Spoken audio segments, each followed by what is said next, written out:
extreme precision. Team led by Mike Ling, who was the longest served pilot of the Red Arrows. Well, the Duke hops into 300 SLR for, I think, for our Mercedes-Benz moment, the celebration of 125 years of Mercedes in motorsport. Can you believe that? And appropriate that right at the front is the Blitzen Benz, and even further in front, Ben Collins hops aboard the 90 horsepower 1908 Mercedes Grand Prix car, and Felicity Collins drives the 1903 60 horsepower Mercedes down to the start. So we've got action in the sky, action on the ground, action of all ages, from right up to the modern day, with the extra aircraft right back to 1903 with the early Mercedes.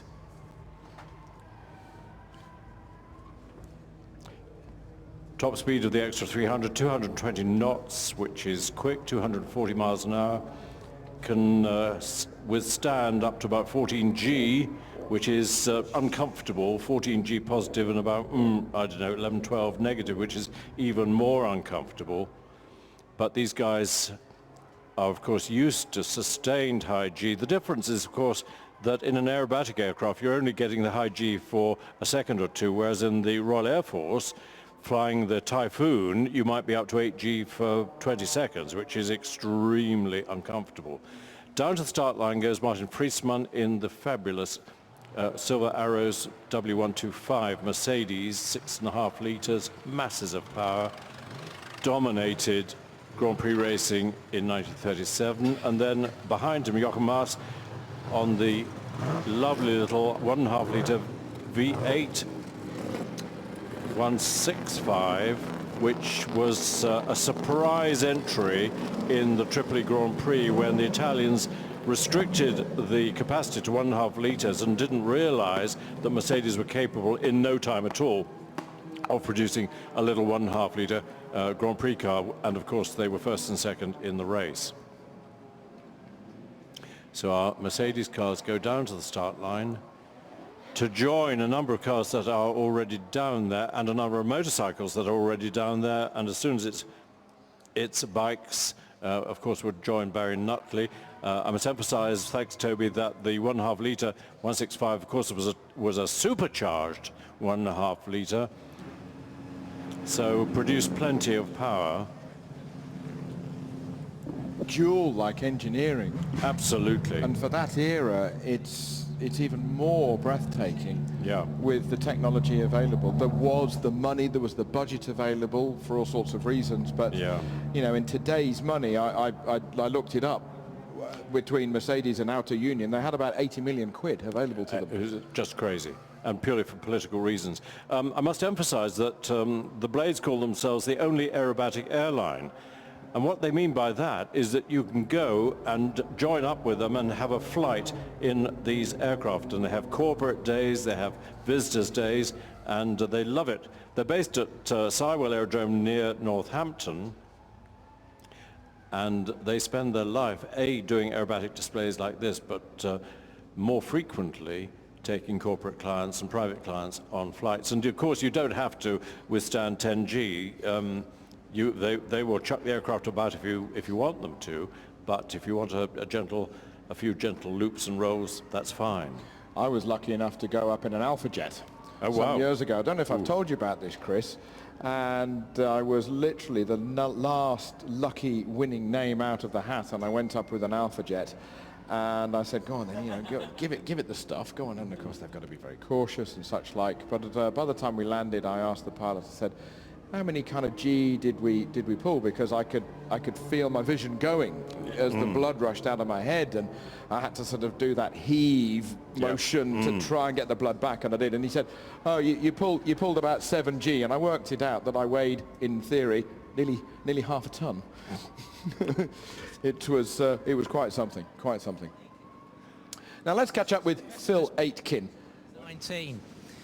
The Blades were formed in 2006, and we're thrilled to be a part of Goodwood Festival of Speed once again this year. Standing here behind the glorious Aston Martin sculpture, we've recently returned from Lamar, having done a fantastic project with Aston Martin Q Division, so it's particularly fitting to be here today. The Blades are all former Royal Air Force Aerobatic Team pilots, also known as, of course, the Red Arrows. So we've already got to the point that's about halfway through the display, pulling up into the quarter clover before the fan brake.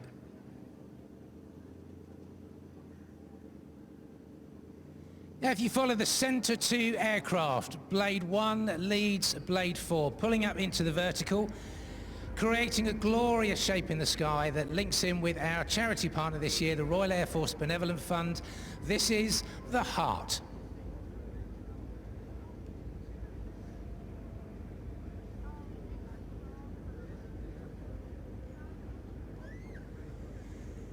Top right of the Heart, you will now see Blades 2 and 3 flying back towards us. They're setting up for a barrel roll, followed by the 2 V3 cross.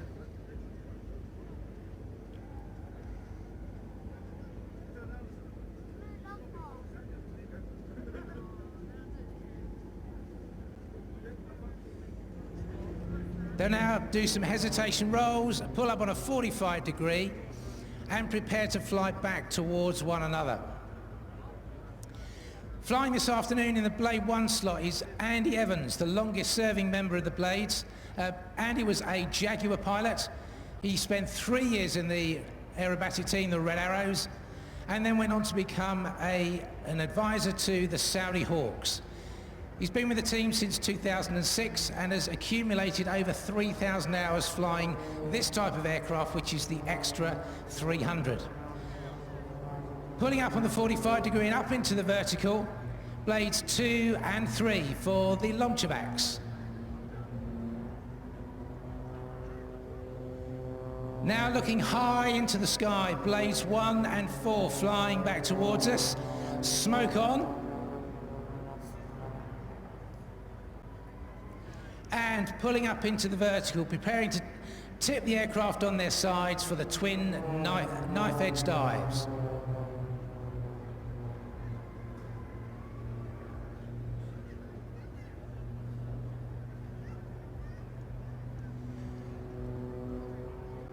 So on the right hand side is Blade 4, James McMillan. It's his second year with the team, formerly a Typhoon pilot and Harrier pilot.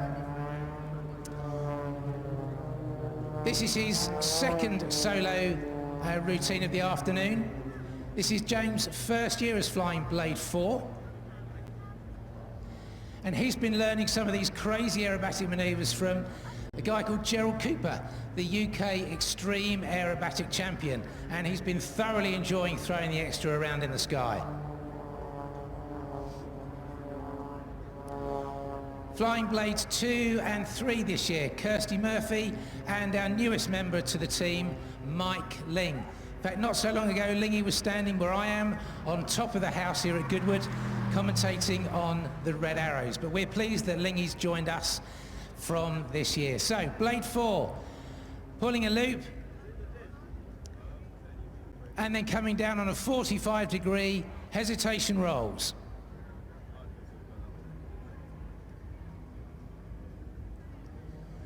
Now pulling instantaneously about 6G for an upward spin called the cravat.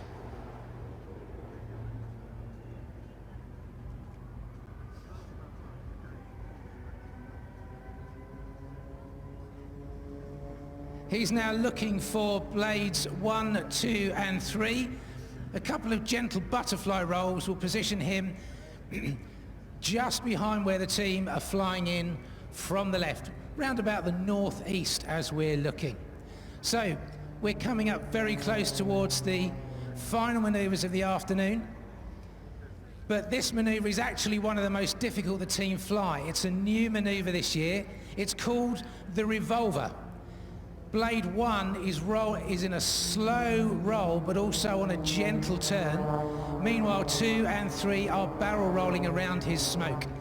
So what makes it difficult is that Blade 1, their normal steady reference point, is rotating and turning at the same time. Now, some of the manoeuvres that you see this afternoon, you can actually experience. The Blades aren't just a display team, we are also a licensed aerobatic airline. So if you'd like to jump in the front seat and come looping and rolling with us, check out theblades.com and find out about our flying experiences. So the team are setting up for the final manoeuvre of the afternoon. Flying back down towards Goodwood House, smoke goes on.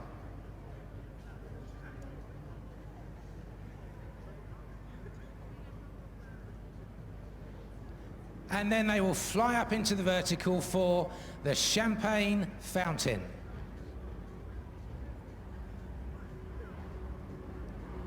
There's the fountain, and Blade 4 provides the fizz.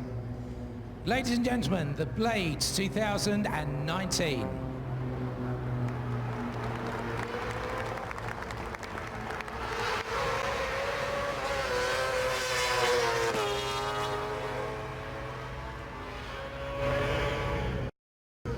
Thank you so much. On track, we've got the Birchall brothers just coming through in front of our commentary box while Sammy Miller is on screen. But the Birchall guys, look at this. It is a piercing rocket through the trees. This is wonderful. Ben and Tom Birchall then on the CBR 600 Yamaha, the R6 LCR. As I said earlier, 10 times TT winner, current world champions, 3 times a world champion, Ben and Tom Birchall. Over the line they go. That thing is an absolute rocket ship. Now, they wanted to be first off the line so that they could have a clear run. They won't get a quicker run up for Goodwood than that. Pikes easing away now. We're looking at that. Looks, it's a Brough Superior. It is the Brough. It's the beautiful, beautiful lines. To Vincent HRD, I beg your pardon. Vincent HRD, not on my program list. Vincent HRD, that's the 1000cc V-twin, the number 12, the Rudge Syndicate bike of Mike Farrell's. We've seen that go up earlier today. Right queuing behind him is the number 43 Honda RC142, but that Rudge, with its bronze head, its radial head, multiple valves, part of a syndicate led by Graham Walker, Murray Walker's father. And there the Honda, the diminutive Stewart Graham tucking in behind, and as Toby Moody said earlier on, he can still get into his original leathers, both an adequate and competent four-wheel rider and a two-wheel rider. The RC181, that's Alan Cathcart on board the RC181, which is the 500cc Honda 4. That's Mike Hellwood sort of thing that he was winning and riding to victory, notoriously hard handling, open megaphones, absolutely screaming noise. Michael Neves on the Suzuki. Now the Suzuki there, that is actually the G54 Suzuki, and Nigel Everett of Suzuki impressed on me that this was one of the first generation of RG 500s, so it had a code name of G54. It's a 1974 bike in the first year of RG production. Michael Neves went up earlier on the Schwantz 500cc V4. This, the RG 500, which went on to have 18 successful years. The number 19 bike, 500cc Manx Norton. The 500 was called the Manx 30. The 350, strangely enough, was called the Manx 40. Road holder forks, 500cc single cylinder open megaphone, and they ruled the roost until the fire engines from Italy came along and stole their thunder. Gilera and MV Augusta were so quick in the late 50s and into the 60s that the Norton could no longer become competitive, except they built a prototype, a Model F, which is still in the John Surtees Museum. Bikes still waiting for the next batch of bikes. We're celebrating 60 years of Honda here, and that is a very, very special time, since in 1959 Honda took it. Michael doing in there.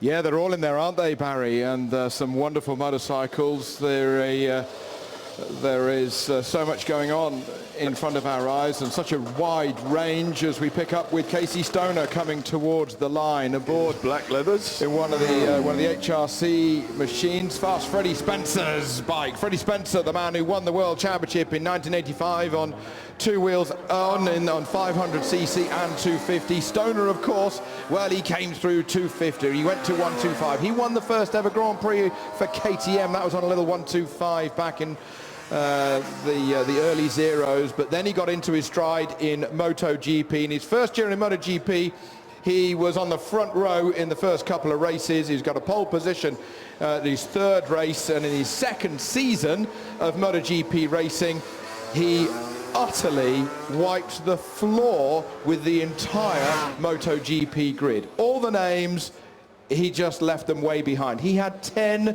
victories that season. He won the World Championship by 125 points, with 25 points available for each Grand Prix victory. 2007, 2011 MotoGP World Champion. Great to see you here today, Casey Stoner. That's the Chris Wilson Moroaki Monster there, the V&M RC45, ridden for 3 years so successfully by Michael Rutter. And in the TT and the Ulster in the Northwest, and indeed in British Superbike, there the Marc Marquez RC213V. Why is it called a 213? Because the first four-stroke MotoGP bike from Honda was a 211. 21st century, and we have to win. That was the second one. Giacomo Agostini, the legendary Giacomo Agostini. What an amazing man he is, and the Italian dominated 7 world championships in a row through the 60s, and his preferred steed was the MV Triple. 3 megaphones.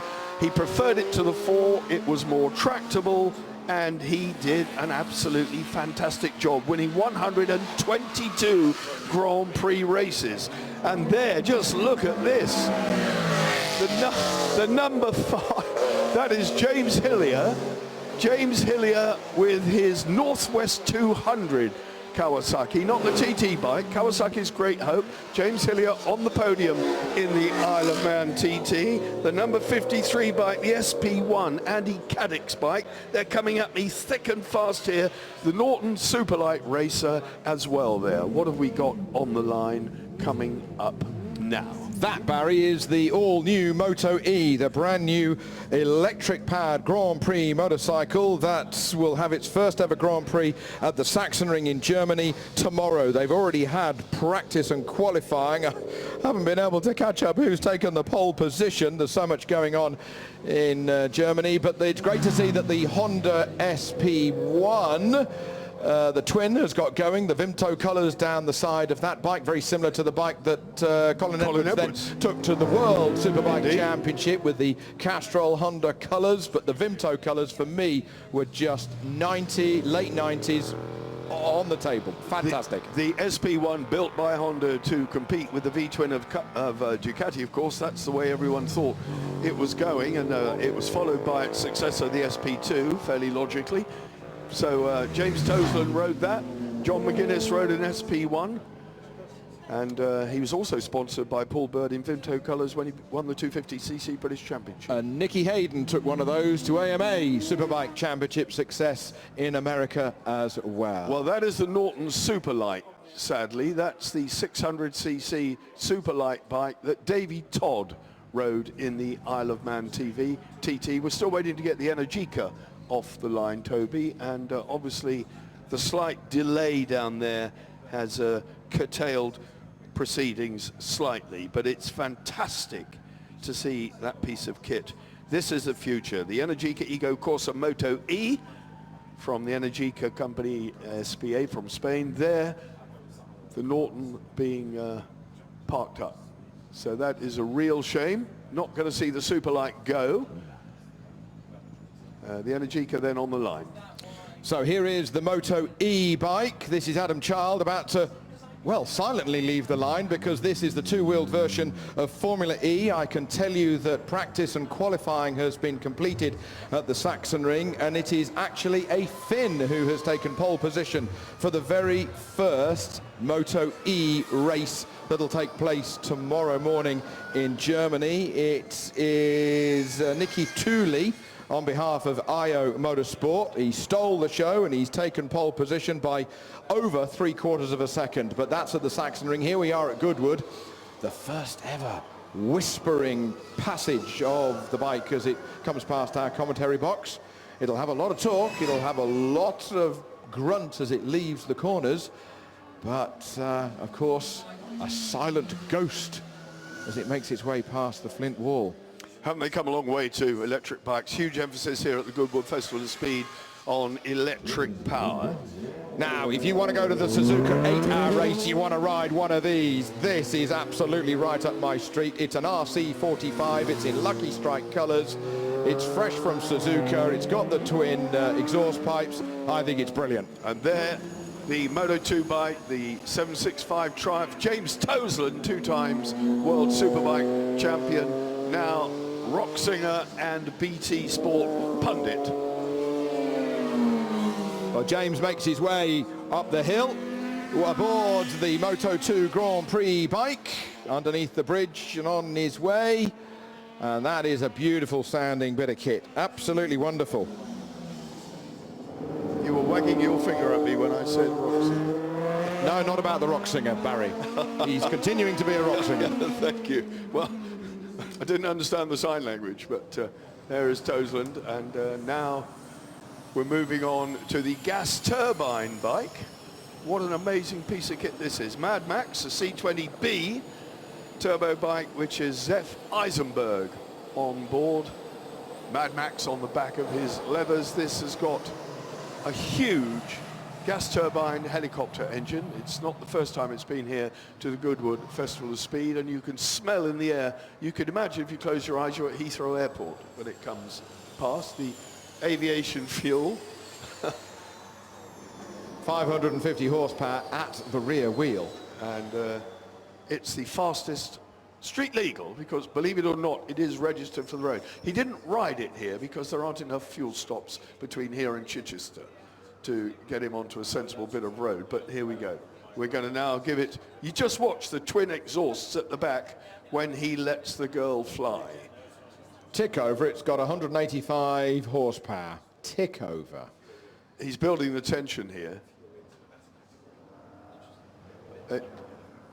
He's waiting, I think, for someone to give him the go-ahead. Either that... Air traffic control, Barry. Or it's stopped.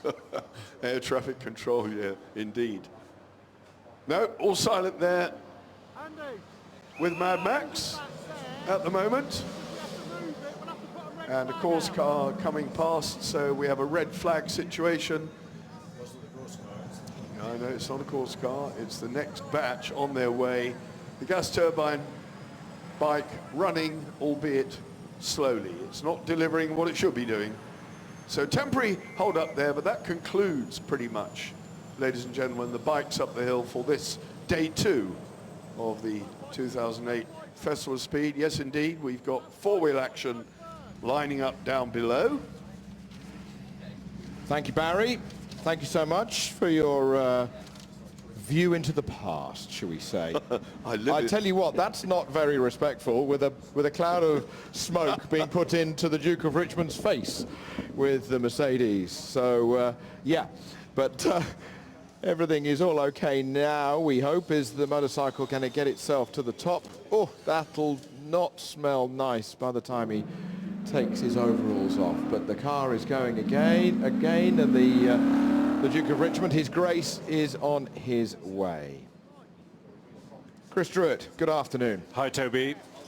His Grace, the Duke, on board the fabulous Mercedes 300 SLR, the sister car or brother car to the one that Sterling and Dennis Jenks won the 1955 Mille Miglia in. This one was driven by Hans Hermann, who drove on his own, so didn't have a full wraparound windscreen. And on the line, oh, the Ballo has decided to disgrace itself. It's getting a bit of fuel poured in, maybe for a restart. Probably got a bit hot. Yeah, it needs priming to restart. This is the car that won the Italian Grand Prix and then went off to, in 1921, and then went off to race at Indy in 1922, and it finished third. And then, believe it or not, Malcolm Campbell owned it, which is why it is in Bluebird Blue.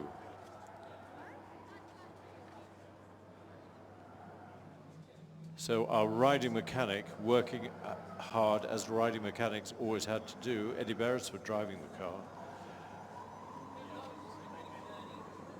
So engine started, here we go again. Bit of a push perhaps.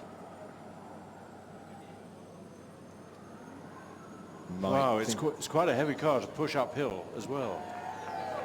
Need more marshals. Yeah, success. Doesn't need much of a push with the compression ratio, does it, Chris? No, and it was a very advanced engine.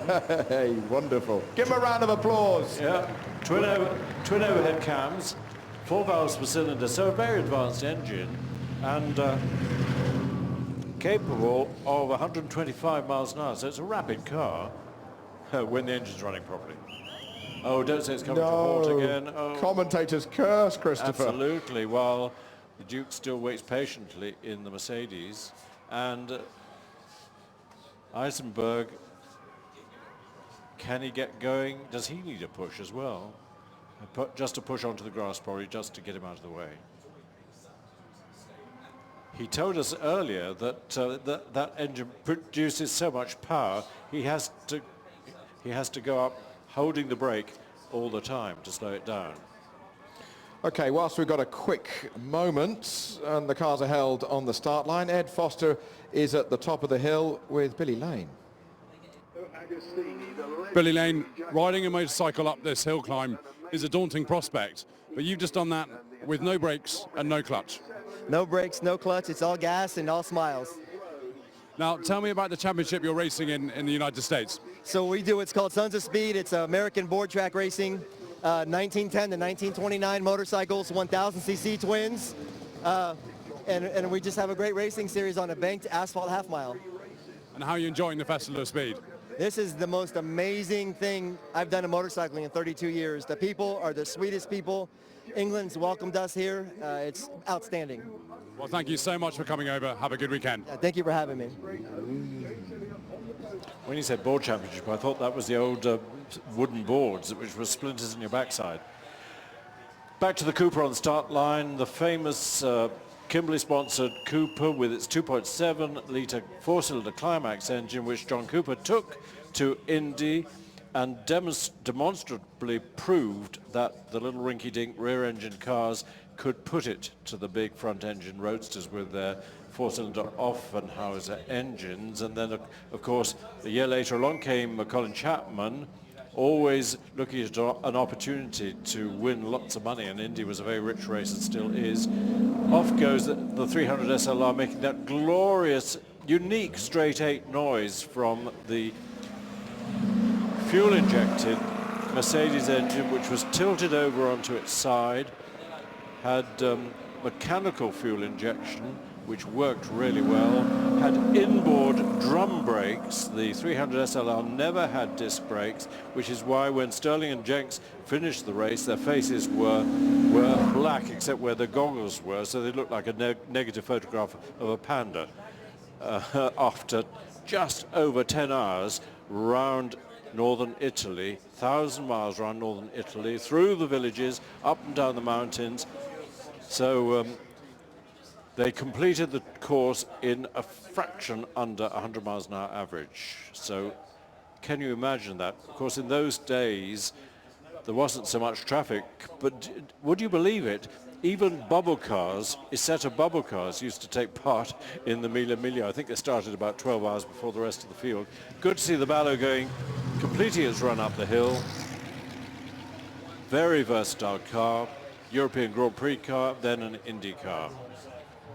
And then I don't know what Malcolm Campbell did with it. He probably circuit raced it. He was a great trader. He imported Bugattis. He was always buying and selling, a wheeler dealer, and a record breaker, and knighted as a record breaker, Sir Malcolm Campbell. Yes, and I believe the only land speed record holder to pass away naturally, who has passed away. Oh, really? You mean the rest had accidents? Had accidents. Yeah. Yeah. Yeah. Had accidents. John Cobb had an interesting trade as well. He was a furrier. Yes, he was. And was it Henry Birkin who was a silk? Yeah, that rings a trader? bell. I think that rings his, a bell. his family, poor John Cobb, attempted the world water speed record up in the Lake District, and his boat dug in, unlike Donald Campbell's, which took off. Yeah. John Cobb's dug in. And John Cobb, therefore, held the land and water speed record, but he never knew it at the same time because he made the third passage, and that's when the accident happened. I didn't know that. Yeah. We've got a letter from Campbell in the Shelsley archive. I need to show it to you. It's 17 Bond Street, telephone number Regent 27. Yes. It's handwritten. It's a wonderful snapshot into the past. There's a nice newsreel of Malcolm Campbell being interviewed in what we now call Vox Villa by the commentator. Oh, I haven't seen that. Do you remember it was on our centenary video?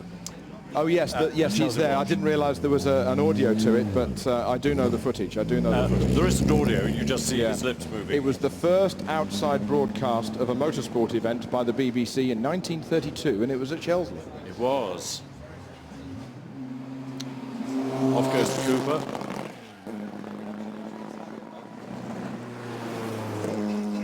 Really, the sort of Cooper that raced down in the Antipodes. They used to go off in the winter and take cars up to, I think they could race up to 2.7 litres down there. And of course, at the end of the races down there, they sold the cars and came back home. They still did that with many a touring car in the beginning of the 90s, and a lot of them are still down there. Going to hill climbing, going to something a little bit more smaller and svelte and lightweight with a small engine and really a 7/10 scale sports car. That's not a big driver, it's just a small car. The little Abarth Spider, 1 litre 4-cylinder engine, 1963 car. And nice that current hotted up little Fiats are called Abarth in honour of Carlos himself.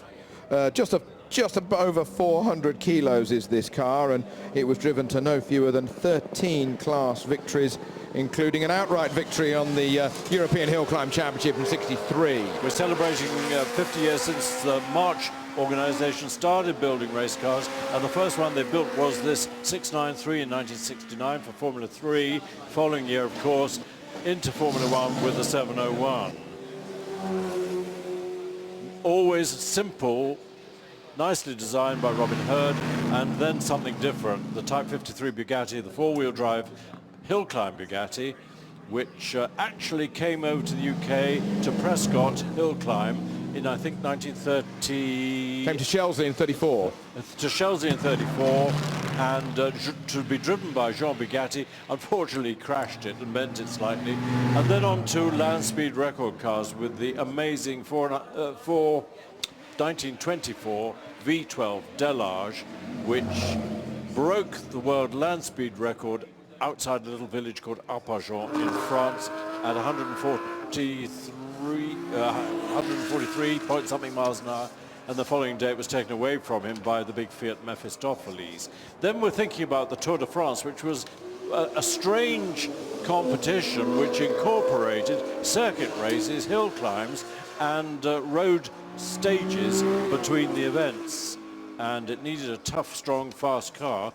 And here is one, the fabulous 250 GT short wheelbase Ferrari. That won the Tour de France, this very chassis. Tom Christensen, he shared the car at the revival with Joe Macari. Joe Macari took the car up earlier today here on the hill climb, but Christensen knows his way around that car.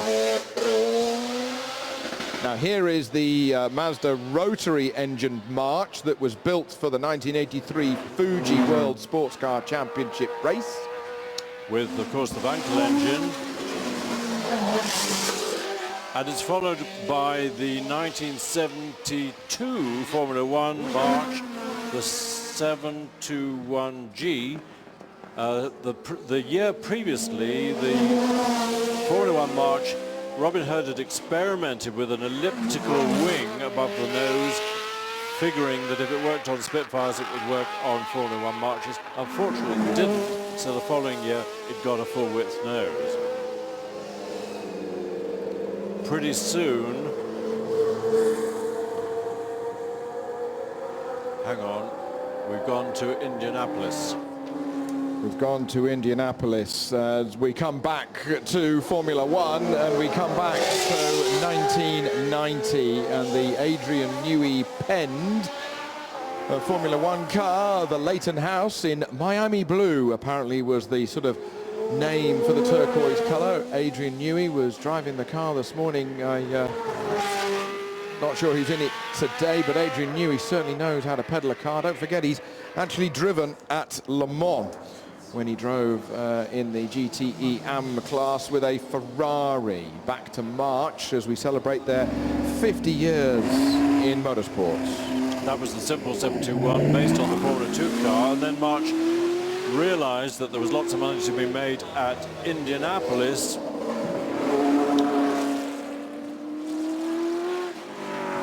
Dario Franchitti, three-time Indy 500 winner, is at the helm of this car, and I'm glad to say that we have got 4 different Indianapolis 500 victors here today. Fittipaldi, Dario Franchitti, Gilles de Ferran and Takuma Sato. What a collection to have them all here at Goodwood on an English summer's weekend. The March Formula One car has come to a bit of a stop. So later on, March had success at Indy, but this was the Lola with which Graham Hill won Indy. And achieved the Golden Crown, which is Monaco, Indy and Le Mans. And not many people have done that. Only one. Only one. Graham's the only one. Only one, you know. Fernando wanted to achieve it and hasn't done yet. And likewise the other way, Juan Pablo Montoya has won Indy, he's won Monaco, but he's still got time to have a crack at Le Mans. Yeah, indeed. So who's going to get it first? Alonso or Montoya? We were wondering earlier this morning whether the sponsorship on the Indy cars inspired Colin Chapman to change the colour of the F1 Lotuses from green with yellow stripes, and realised there was money to be made getting them sponsored. I mean, when was the first gold leaf? 63, 64? I stand to be corrected, it's before my time. That was the first sponsorship, wasn't it? Yes. I remember Emerson driving a Formula 3 gold Lotus 59 at Mallory Park, and that's the first one I remember as having sponsorship on the car. And then, of course, here we have Adrian Newey in the car. He's on the start line. Adrian Newey, well, how many championships has he got in his pockets with Williams, with McLaren, with Red Bull, and a hand with Aston Martin and the Valkyrie, with the incredible aerodynamics that really are futuristic. Adrian Newey in the car, you can see the cutout, the aperture for the driver. It was very cramped in there, it was very small in there, but if you squint and you look at it, you can almost see the kind of lines around his shoulder and above the steering wheel that were carried over to the Williams Formula One car in 91 and then 92. Very pretty car. I remember watching the French Grand Prix in 1990. I was just about to start my 2-week apprenticeship at Benetton Formula One in Whitney the day after. I was 16 years old and I was cheering on Ivan Capelli because he was the underdog and he was going to win his first Grand Prix and he was getting so close, and unfortunately it was not to be, and Alain Prost pipped him to the flag. And I think that really struck a chord with so many people, the simplicity of the lines and the simplicity of the sponsorship, and the colours were just so evocative, and they struck a chord with so many people, and as you can tell, me top of the list. I know Leighton House was a Japanese company. I haven't the first idea what they did. I've been told, but I've forgotten. I've been told, but I've forgotten. They also put their colours on a world sports car. I think it might have been a Porsche 962. Yes, it was certainly a standout colour, wasn't it? It was. And a very effective car. Hugely effective car. Hugely effective car. These cars nowadays, a lot of work involved to get them fully running and capable of coming to events such as this at the Goodwood Festival of Speed. So a lot of work being put in by the crew, and they are not easy cars to drive at the best of times, not least up a narrow hill climb. That's why they're running on wet, because you've got that instant grip. You're not going for a mega lap time, a mega climb up a hill. So there is... he's still having a go, Adrian Newey. As I said, he's had a crack at Lamar in a Ferrari a few years back, so he's not backward in coming forward. He's not, and he races at the Revival. It's taken 23 seconds for us to have an answer to what Leighton House did for a living. They were a real estate company. The power of the internet. Wonderful. Love it. But the power of a Formula One car that blasts its way up Goodwood is what we're going to concentrate on. Adrian Newey threading the hugely wide tracked car, of course. There was only a sort of 3 years remaining, 90, 91, 92, with these wide track cars in Formula One before they went to the narrow track in 1993 when Alain Prost won the championship. But for March and for Leighton House and for Adrian Newey, this was the car. He ought to enter the shootout. Yes, quite right too. Now let's go back to Indianapolis. Back to Indianapolis. With Lotus 38, the winning car from 1965. Remember, Lotus went to Indy in 1963 with the Lotus 29, 64 with the four-cam engine, but had endless tyre trouble with their Dunlop tyres. Following year, finally, they got it all right with the Lotus 38, and Jimmy won the Indy 500. You could see the offset suspension because, of course, the car only had to turn left. But it was a hugely successful car. Jimmy raced it again, I think in 67, but without success. It broke down. We've just seen a glimpse of Felicity Collins driving the 1903 60 horsepower Merc, but on the line is Martin Friesman in the fabulous Type 125 Mercedes Silver Arrow. This car was discovered by Colin Crabb, the great collector, in Eastern Germany, and managed to winkle it out perfectly legally through Checkpoint Charlie, and then spent a lot of time restoring it, because when he found it, it was in hill climb spec with very small brakes, and lots of modifications needed to be undone. And he's followed by the rinky-dink little Mercedes 165, which was produced in a hurry for the Tripoli Grand Prix, because the Italians, in their wisdom, decided to beat the Silver Arrows. They needed to impose a 1.5 litre formula and blow me down in no time at all. Merc produced this delicate little V8 1.5 litre supercharged W165, built 2 of them, and of course they came first and second. Best laid schemes of mice and men gang aft a gley. Sauber Mercedes, Le Mans.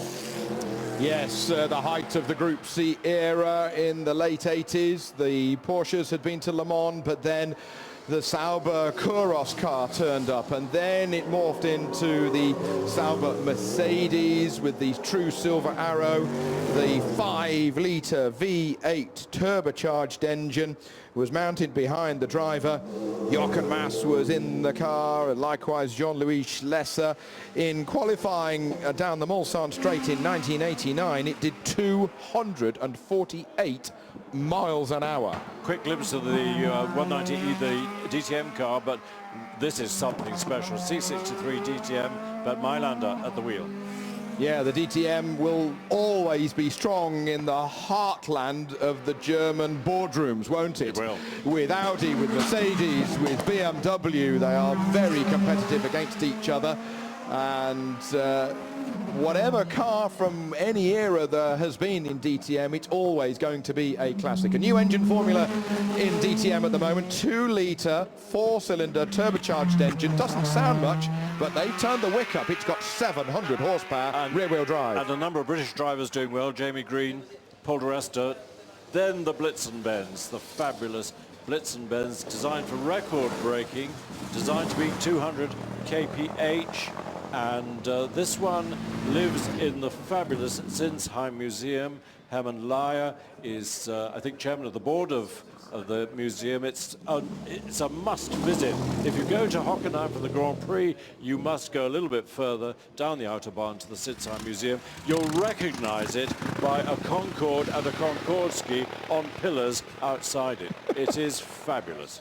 200 horsepower from this car at 1,600 revs. Yes. I think they built 6 Blitz-Benz and 2 survived. 1909, and it did 124 miles an hour. Just think about that for a minute. Was that along the beach in America? Was it at Daytona? Daytona, I think in so. 1909, may well be. I thought Daytona was a bit of a late starter by the time Bluebird went, but I stand to be corrected. It was a long time ago, Chris. Someone will tell us. Yes, but even so, the speed was always there. What a batch we've had. It seems a while ago since we saw Sammy Miller go up. We'd also had the Birchall brothers rocket up with their TT winning LCR Yamaha 600. Brilliant to see them spear into sight up towards the Molecombe corner from our commentary position. We had a Manx Norton go up as well. We were celebrating the 60th anniversary of Honda entering into Grand Prix motorcycle racing.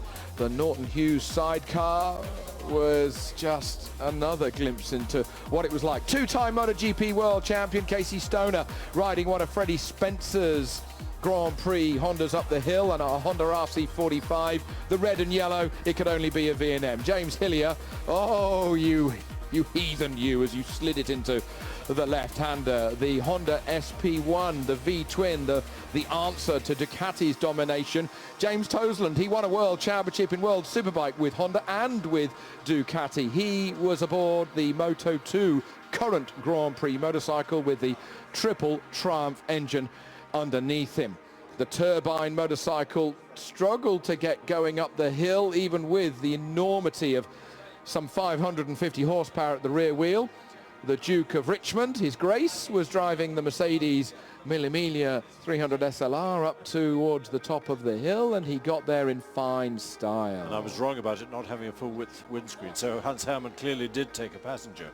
Then the Ballot had a fairly eventful trip up the hill, but got there in the end. The Cooper from Indianapolis followed.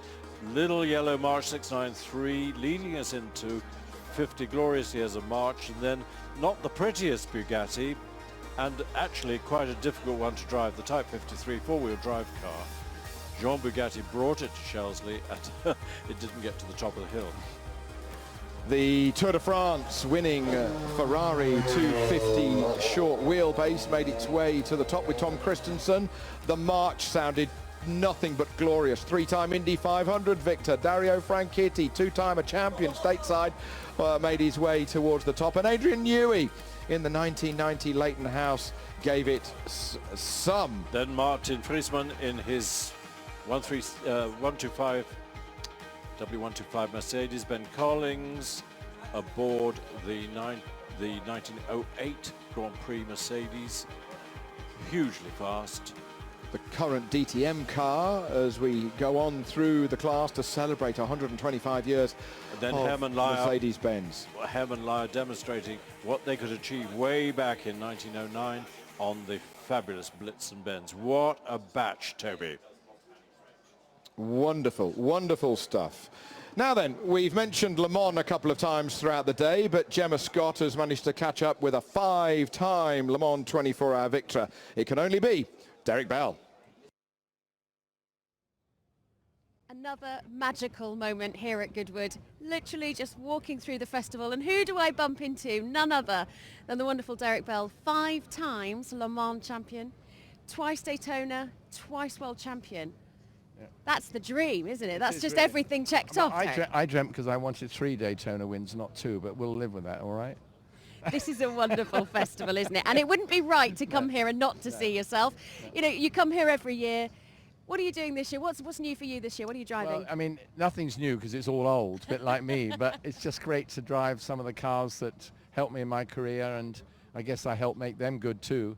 And I was just driving, particularly one car was the Porsche 917 Longtail from 1971, and it was my second year at Le Mans. The first year was with Ferrari, and there I am with Joseph at driving this incredible Gulf blue and orange Porsche 917, which I learnt when I sort of talked to the chief engineer. He said, well, how many revs are you pulling? And I said 8.1 down Mulsanne Straight. He said, well, that's good, because at 8.2 she blows up. And I said, well, how fast is it? And he said, well, in fact, he said, it's 246 miles an hour. So I was reunited with it after 48 years, which seems crazy, because I don't seem to be racing that long. Well, that is the magic of Goodwood, isn't it? To see cars and drivers reunited and to see everybody together having a wonderful time. I know you've got to get off because you're off to the Ball tonight to party hard, and there's plenty more still to come. So stay with us here. Derek Bell, thank you very much. Bless you. You're kind. Derek Bell, always good when you catch up with him, and it just seems so en passant about 246 miles an hour down the Mulsanne Straight. You can't quite compute, can you? You can't quite compute. Ed Foster is continuing to do sterling work, though, at the top of our Goodwood hill climb. Ed. John McGuinness, it's always a pleasure to see you here at the Festival of Speeds. You're on the Norton this year, your TT bike from this year, and a lot of people didn't think you'd make it back. What a great story. Yeah, I was in a bit of a mess for a couple of years. The cage on the leg had to grow about 55 millimetres of my tibia back. I had to grow a millimetre a day for like 5 months. So, yeah, it wasn't pretty, but I had that focus and that determination and still the passion to get back on the bike, you know, and I actually missed 2018, which wasn't great. But, yeah, last month we were there at the TT, you know, we rode the electric bike, we rode the Norton SG7, the 650 Superlight. I rode for Padgett's as well. So, yeah, I got all the races in, and, you know, to cross that line and finish again and stand on the podium. I got my 47th podium, which is, you know, more than anybody else ever. So, yeah, it sort of ticked the box, and I just wish I were 27, not 47. I wish I could just relive it all again, but, you know, still having great fun. The bike I got on the podium for the first time, just come up the hill, my Vimto SP1, so it's just bikes around here with so much history and so many awesome riders, and one of my heroes, Agostini, stood up there. So, yeah, he tried to run away with my mum apparently in 1968. He tried to pinch her off my dad. So I said to my dad, why didn't you let my mum go with Ago? I might have been a bit more handsome and could have been a world champion, but I'm just having a great time at Festival, and long may it continue. Well, John, you might not have won quite so many TTs, so congratulations and thank you. Cheers, thanks. Bruce Anstey, 2 years later, it is fantastic to see you back on a motorcycle. Yeah, no, it's been a long struggle and like a bit of a battle, but I'm really happy to be here and have a run up the hill on the bike. Just get back on the bike's just been fantastic. Now, the Festival of Speed is about the past, it's about the present, but this really is a form of the future. What are these things like to ride? I just said before, I've forgotten how fast it was. I took off from the line, like, oh, whoa, this thing's quick. It's like, because the Isle of Man this year, I think they did 176 mile an hour, which is so impressive for an electric bike. It's just come a long way now. It's just, like I tell everybody, it's the smoothest bike you'll ever ride. It's just beautiful to ride. Do you have to do a bit of a reset if you come off a sort of a historic petrol-powered machine when you get onto an electric bike? It takes a little while to get used to, but once you get used to it, it's just like a big twist and go. There's no gears or anything. It can catch you out in some places because the power's so smooth. The delivery comes in like, whoa, I'm going pretty fast here. It's like, put on the brakes. But no, it's the smoothest bike you'll ever ride. It's like... Bruce, thank you very much and have a good weekend. Cool. Cheers. Thank you. Tom Christensen, you're here this weekend in a load of Audis, but you've been reunited with an old friend here, your Carrara Trophy winning Ferrari. Yeah, that was Joe Macari, my teammate from that time, asked if I would like to take it for another ride up the hill, and that was it was wonderful. The owner, Christian Hoare, who let us drive that car a few years ago into the dusk at the Goodwood Revival. It was a lovely experience, a beautiful car, and it handles very well. It's very well, incredibly in a very good condition. So very nice to be to get the pleasure. Tom, just before we started talking now, you were saying that it might have too much grip. It's the first time I've ever heard a racing driver complain about having too much grip.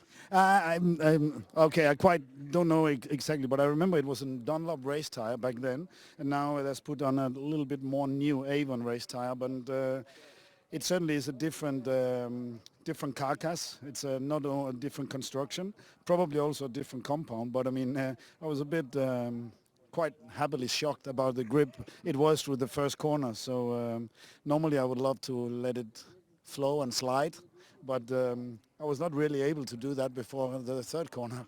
So yeah, old cars are improving. We look forward to seeing you back in it sometime soon. Tom, thank you. Pleasure. Your Grace, you don't get the chance to come up the hill on event that much, but when you do, you certainly choose the best car to do it in. Yeah, lovely car, very spoilt. Part of the 125-year anniversary celebration, Mercedes-Benz, and this is 704. This is the Hans Hermann 300 SLR, sister car to Sterling's great Mille Miglia winner 722. So no, I'm very, very honoured to drive it. I've driven it once before, so I didn't remember much about that actually, but I had an okay run. But we got red flagged a few times because we had a motorbike causing us trouble in front. But no, it's such a lovely car. I mean, it's such a great thing to drive. Quite weird with the prop shaft running between your legs. So your legs are like spread like this. But at least the pedals are in the right place, so no, it's lovely. Now, this event has changed so much since 1993. It's a huge event, one of the biggest in the world. Do you actually get a chance to get out and see some cars? Well, I don't see that much, actually, which is always a bit of a disappointment. So we spend years and years trying to get these cars here, and at the end of the weekend, I go, oh my God, I never saw the damn thing. Because it is a busy weekend, obviously, but I do try and do I really do try and do a quick run around the paddocks, make sure I've seen everything, so at least I kind of pop my eyes on them. But no, it is amazing having all these great cars here at one time, and cars I dreamt of as a small boy suddenly are all here, and they're right here in the garden, so that's quite a treat. Well, thank you very much for having us all. Have a good weekend. Thanks, Ed. Thanks a lot. Adrian, you've been at the cutting edge of Formula One for so long now. It must be quite nice to take a step back in time and sample something from the very beginning of your Formula One career. Very much so. I mean, I really enjoyed my Leighton House days. It's kind of where I learned to cut my teeth in Formula One. Look back on it with very fond memories. Now, I seem to remember quite a lot of drivers complaining about the space inside this car, but you seem to be quite happy in there. Yeah, it's just typical drivers. They're always moaning, aren't they? No, it's snug, let's say, but it's big enough. Now, you're very well known as an engineer who does actually drive. Does that must help being able to experience what the driver's actually going through? I think it does in all sorts of ways. When they're describing what the car's doing, kind of I can relate to it a little bit more, and also understanding the pressures they go through, the pressures of a race weekend and so forth. Well, Adrian, lovely to see you, and have a good weekend. Thank you very much. Thank you. Now, the next activity coming up very shortly on the hill is going to be the qualifying run for tomorrow's shootout. Times to be set, which will then determine the order in which they run tomorrow. There's still an awful lot of action to come, and as there has been all day, up on the rally stage with cars of the present rallying era and going back through the decades, all to entertain the commentary team up there of Xavier McCartan and Tony Jardy. Yeah, indeed, David, they are, and it's the armed forces who continue to entertain us and continue to be committed in the Land Rover Wolves. And the stage has got slippier and slippier since you were last here, particularly down at the Delta hairpin. We've seen a number of offs, a number of people going to the bank, and you may just be able to discern there the screeching tyres. We were talking about the angles that the Land Rovers get to, but more than that, the boys and girls of the armed forces, they learn a lot. They do a lot of recruitment drives as well from their work in the rallying. Of course they love it, and of course there's rivalry. Now this is one of Zav's favourites. How about this for an endurance pickup truck? That's one of the most random things you'd ever find on a rally, isn't it? Yes, I mean, it's the 504 pickup and a variant feature of the endurance aspect of rallying that we don't see so much these days. The likes of the Bandama Ivory Coast rallies, when, you know, long distance rallying was testing, demanding, safaris. Wonderful to see the likes of that here. And what about the TL7s, Av? Was that British Leyland's attempt at a Stratos, effectively? Quite possibly, but it had really, really good success. More success, actually, than people realise. I mean, Tony Pond won the Manx in it. He won Rally Eeps in it. In fact, I think he won the Manx in it several times. But you have names like Seymour Lampinen, Per Eklund. And again, like I'm saying earlier, it just brings back memories of those different drivers, some who are with us and, you know, some who aren't, who we celebrate knowing. It may have been the answer to the Lancia, but it was really popular and really rapid on the Isle of Man, and particularly rapid competing against the likes of Volta-Roll on European events.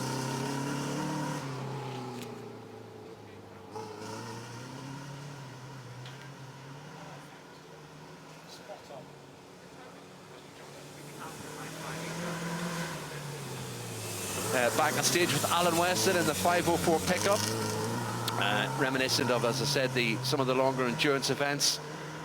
But it's nice to see the variation in machinery here, and that's another fine example of the variation that drivers that are invited to come to Goodwood, and the lights switched on, lights that Tony mentions at night or in dark areas would look out for signs or lampposts or directions in the deepest, darkest places on the likes of the Safari.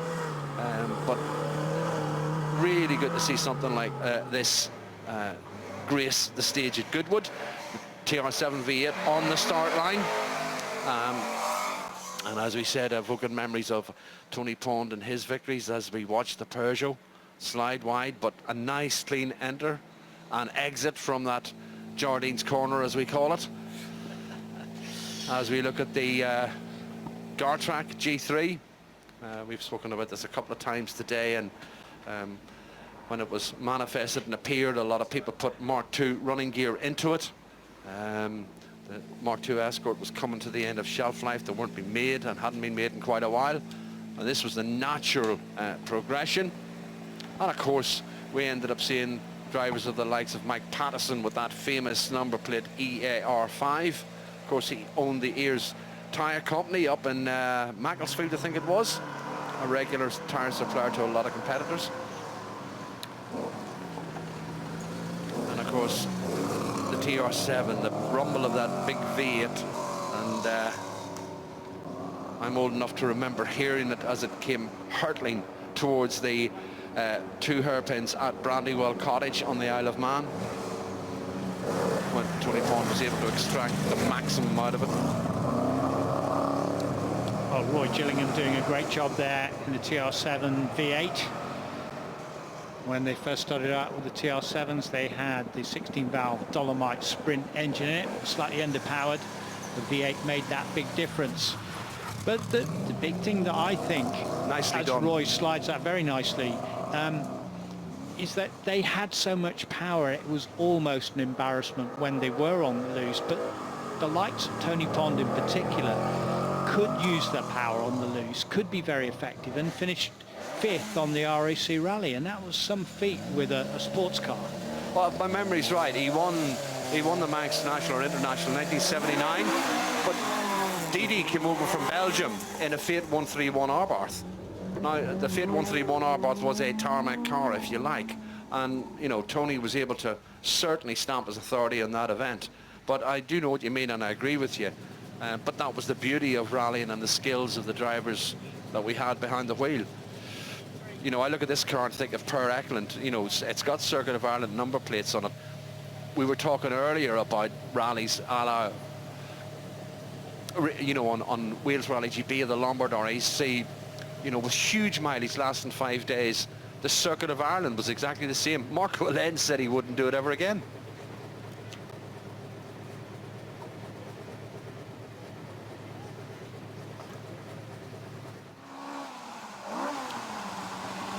And we're back with the Gartrack G3 Escort. And this is going to be interesting now, Tony, when we watch it round. I don't want to keep saying Jardine's corner, but it means we know which corner we're talking about. Delta. But it's I mean, you were the first to pick up on how slippy and difficult it was becoming. Wow. Very nicely Good done. stuff from Neil Kirkham, Gareth Kirkham, Kirkham family. Philip Squires involved as well, who's an engineer. the team all out this weekend with the Ford Escort G3, the guard track car. So we've got this guest drive with Neil Kirkham and brother and son, and it's going very well indeed. Great to watch, been running very, very reliably as well so far. Nice to see, great to watch, and the action carries on.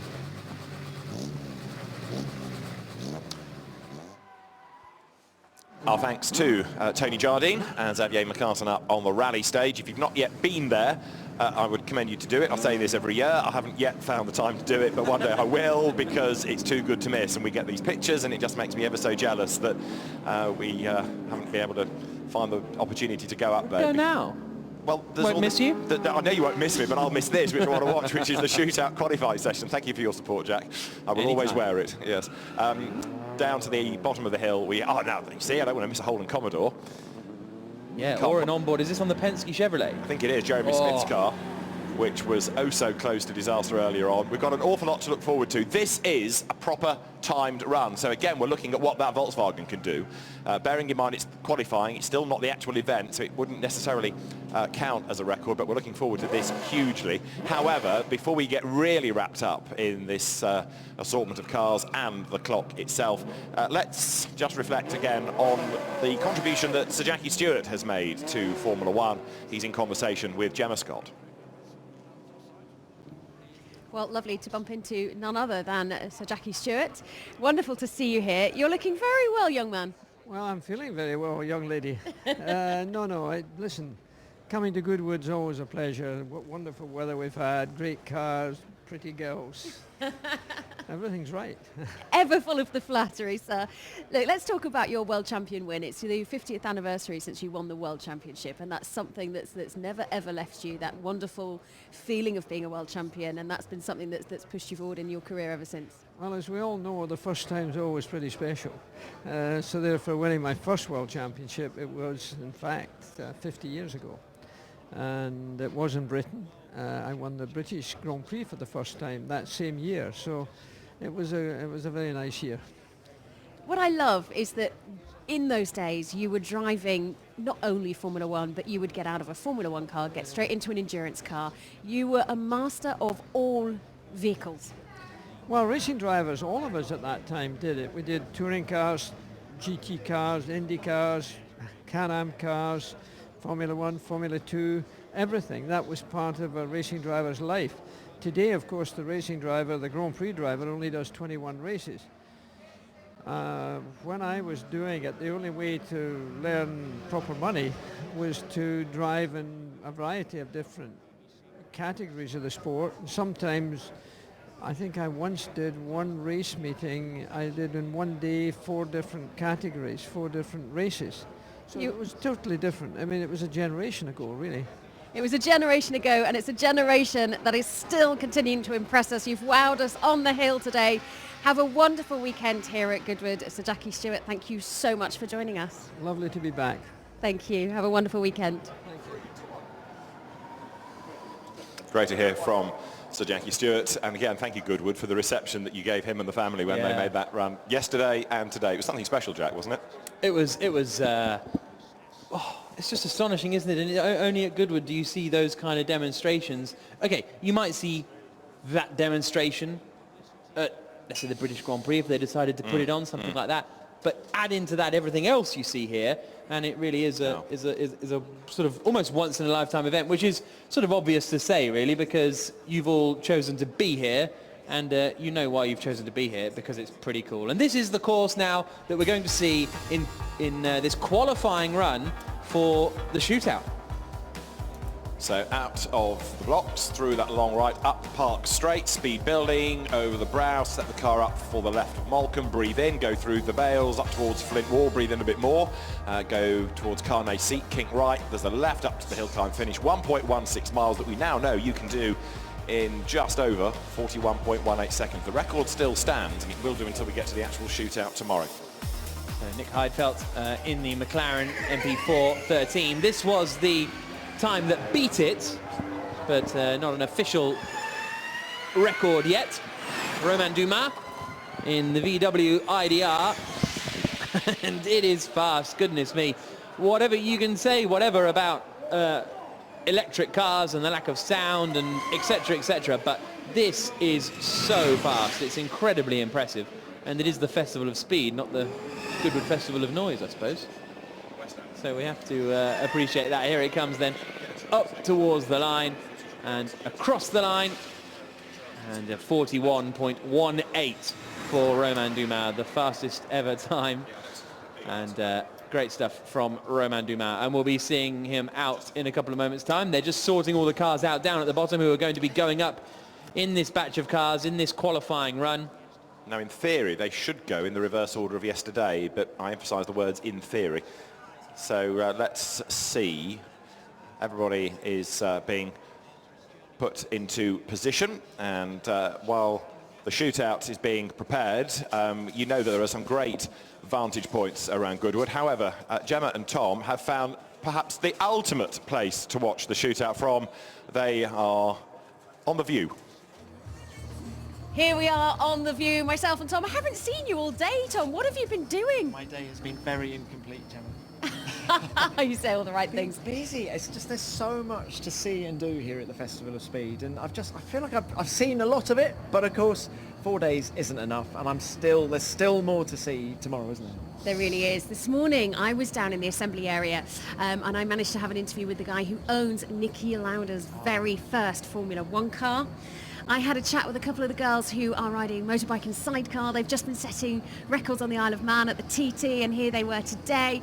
Chatted to a chap who's got a Norton from 1928. He's got no brakes on that. Can you imagine flying up the hill with no brakes at 113? Surely, I think no brakes, and I think they actually have a hand gear stick on those old bikes, don't they? But Niki Lauda, I mean, there's so many. Have a look around, guys, at all of the Niki Lauda tributes that there are all over the Festival of Speed this year, because of course Niki died last month. He was a regular here at Goodwood. He loved it, and just such a legend, 3-time world champion. It was He really was a legend, and it's been wonderful that we've been able to celebrate his life. Talking of legends, living legends, Derek Bell, bumped into him literally earlier, and everybody is here ready to go to the ball later on tonight. So stay with us for more action and enjoy Goodwood Festival of Speed. As we turn our attention then to qualifying for tomorrow's shootout. Time set today determine the running order for tomorrow, and the first car onto the hill is the Ferrari 250 short wheelbase. Then this car in the hands of Joe Macari, and this comes from our 120 years of the Tour de France de l'Automobile. It's a fabulous car, this. It sounds fantastic. It was a very, very successful GT car of its time. You're going back to the 1960s, but what a noise. Unbelievable car. One of my favourite Ferraris of all time, and I don't think I'm particularly unique in saying that, as the 250 GT short wheelbase comes up the hill. Incredibly valuable car, so a little steady, I think, compared to some of the other cars that we will see out there. Joe Macari up and across the line. It's going to be over 1 minute by the time he cuts the timing beam, but only just a 61.7 to 97.2 miles an hour for Joe Macari. So that's the car that's first up the hill. Then there is also the Mercedes Grand Prix of Ben Collins on the hill. Ben, who is married to the Duke of Richmond's sister. So Duke's brother-in-law, therefore. Ben Collins in this Mercedes Grand Prix that takes you back to 1908. It's this 12.8 litre four-cylinder engine, a Grand Prix car. From those bumpy roads, the dusty roads, the days of riding mechanics, but the Mercedes Grand Prix being driven with gusto, as you would anticipate, because Ben has had great success with this car and a great enthusiast for pre-war racing cars. Quite, and it's absolutely amazing to see the cars that he brings along. And here he comes then up towards the top of the hill. It looks as though he's going to be slower than Joe Macari. We've also got the Mercedes W125 out there on the course as Collins comes up to take the line, and it is going to be a 73.95, 12 seconds away from the 250 short wheelbase of Joe Macari. Here is the W125 I mentioned in the hands of Martin Wiesmann, coming now towards the line. This a Grand Prix racer in 1937, won the European Championship that year. indeed so. Martin Wiesmann, great Mercedes enthusiast, takes the flag, goes over the line, does a 68.95, so it's still Joe Macari's time that is the fastest. We've got James Wood on the hill in the Alfa Romeo Tipo 33, Richard Wilson with this Van Diemen RF88, the ex-Michael Schumacher Formula 4. You see the little German flag strip across the front. It was Werner Bergmeister's team, saw Jörg Bergmeister here earlier on. It was his dad that ran the car in that Formula 4 team. Goes over the timing line. What does he do? He does a 64.51. Rather illustrating just how rapid the Ferrari was. This is James Wood in the Alfa. Fabulous car, makes a great noise. And James Wood, another very experienced, very successful, historic racer, blasting his way up towards Molecombe Corner now.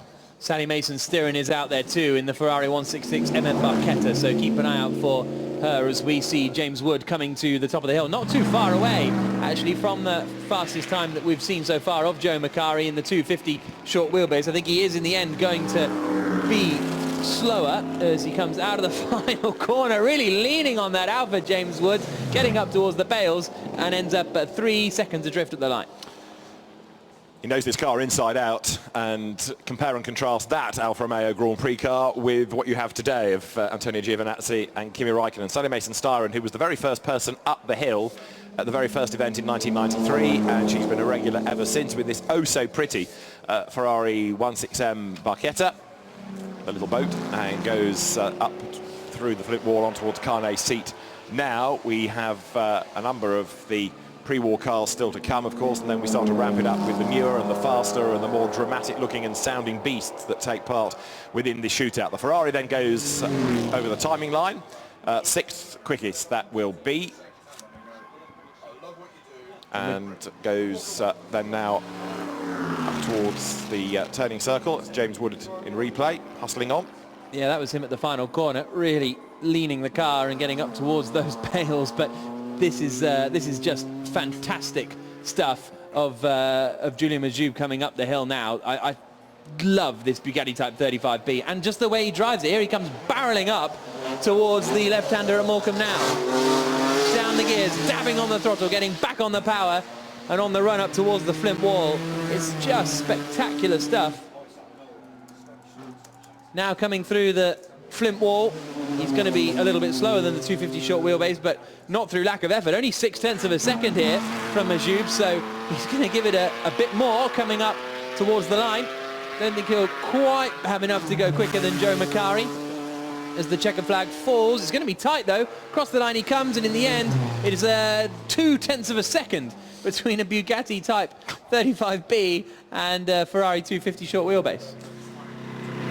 Extraordinary, isn't it? As we see then James Chain on the hill, Robert Murray on the hill, William Evans also good to go, as this is Robert Murray with the Aston Martin Grand Prix 11 horsepower, heading past the Flint wall up towards Carnet's seat, and hard at work. Again, you look at the driver exposed to the elements, no roll hoop, no seat belts, and only your right foot really to keep everything in check. Those narrow tyres, large wheels, the enormous steering wheel as well, and Robert Murray controls the car beautifully from Aston Martin's very early days. Comes up over the timing line now.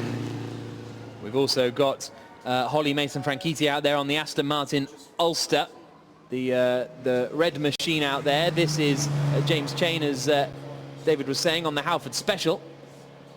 He's going to be a little slower, but keep an eye out on that Aston Martin that'll be coming up soon. And you've also got 1 and 2 on the hill, you'll see, with a riding mechanic. There's the checkered flag in sight for James Chain, who waves to acknowledge, selects another gear, and heads over the line. There is the car I was talking about, riding mechanic sitting up proud. And that's a great way to have a look at the course, isn't it? Yeah, it's brilliant, isn't it? Yeah, that's the Fiat S61, which is having a problem. Oh dear, red flag. So the run is going to have to be interrupted just as the Holly Mason-Franchitti Aston Martin Ulster comes up the hill. So frustrating. You've waited all day for your timed run up the hill, and then you get a red flag halfway up. But it looked as though that Fiat was going to be moved fairly promptly, to be honest. It was rolling back down the hill, and it has already been cleared off the hill, so it has ruined Holly's run, but it shouldn't keep us delayed for too long. Here was the little reversal manoeuvre. Oh, that's nifty. Wow. Job done. Absolutely. Out of harm's way. Flag withdrawn. That's also going to affect, therefore, the next car. Gregory Heacock in the Penske Xerox Special. And so William Metcalf should be the next one to go. There is the Penske Special. Another from the sports racing class that we have. A car that we've not actually seen a great deal of on the hill this weekend. No, I was thinking that as it came past. 1962 car. Initially built really as a Cooper T53 Formula One car, and it was then crashed and resurrected by a then young Roger Penske into a sports racing car. Sold to Bruce McLaren, who took that as the basis of the McLaren sports car. So you could argue that this was the start of the McLaren sports car destiny, but it came out of a Cooper Formula One car. And this is the William Metcalf entry, owned by Andreas Pohl, the Bentley Pacey Hatsan Special, 4.5 litre 4-cylinder, and it was built by... Wow, look at that. Can't do that. Can't do that. Built by Willie Hassan, who went on to be a hugely successful engine designer, and it was made for one of the Bentley boys, Bill Pacey, who raced it with great success in 1936. So William Metcalf explaining that I need to take the shine off these sticker tyres that I've got, and then I'll be good to go. So a bit of cement dust just put down. I think somebody might have, maybe it was the Fiat, perhaps, if you had a problem, I'd have put some liquid down on the line. Interesting stuff, Jessica Fletcher. So Alan Crook there, the marshal, suddenly thinking, I need to look after my toes here. As ever, thanks to all of the marshals for doing sterling work down at the start line. Car in place. We should be ready to go pretty soon because there we go. We're lighting up the rear tyres. It's not very often you see wheel spin and a burnout from these older cars. This one from 1936. Absolutely right. That working the wheel, and of course these were the days where the engine's in the front of the car. It was a winning car at Brooklands, and look at that for commitment being put in. William has raced this car many a time, blasts along, and now accelerates up the hill. Here he comes then into Moulcombe Corner. Takes soaring at the wheel to a new level, doesn't it? Yes. It's just a constant soaring action. Absolutely right, and it pops and bangs its way up towards Flint Wall. And so up to timing line he comes, and at the moment it's still the Joe Macari time at the very top. 61.72 from Julian Majube, 61.98. That's the current order.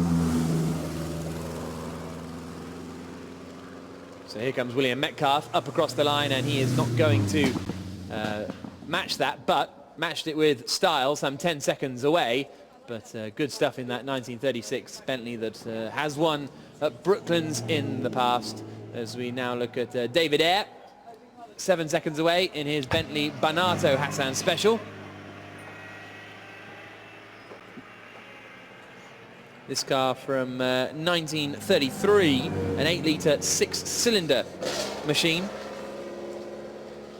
And again, this was another Wally Hassan built entry, similar to the one we just saw in the hands of William Metcalf.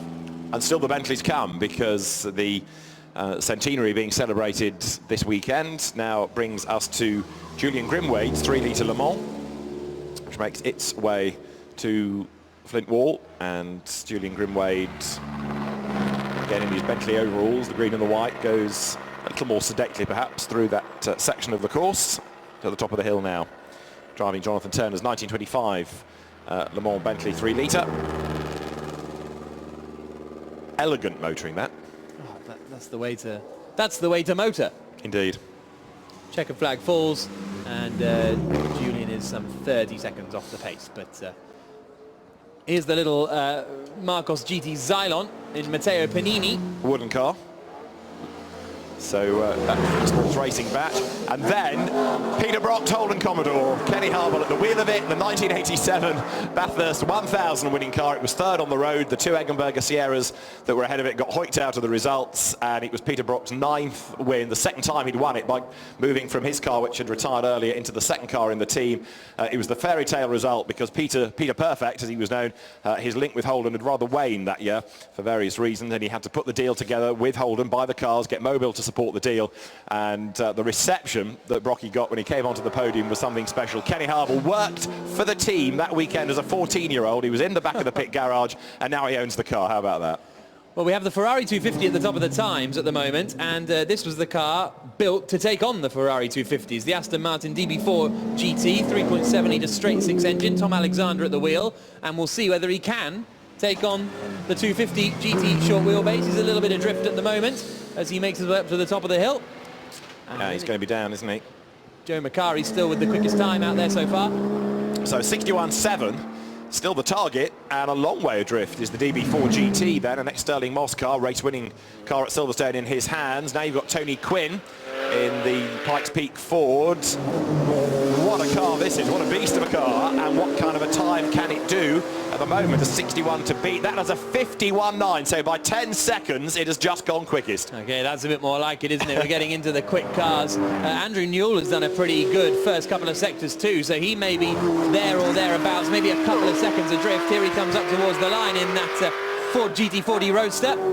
Andy Newell then in Rui Macedo Silva's car, the ex-John Whitmore Bob Bondurant, one of only 3 GT40 Roadsters ever built, goes second on a 53.61. It's a 51.91 that's currently the time to beat. This is the Hotchkiss being hurled through Mole Curb, and it goes around, and into the bales front and back. Oh no, says the driver Steve Smith, what have I done? And the answer is you've caused a red flag and done damage to the front and to the back, and it's a pretty big car that to get wrong at Molecombe, but oh dear, oh dear, oh dear, what a shame. The car with damage, and Steve Smith should be okay, but that's our second red flag of the session.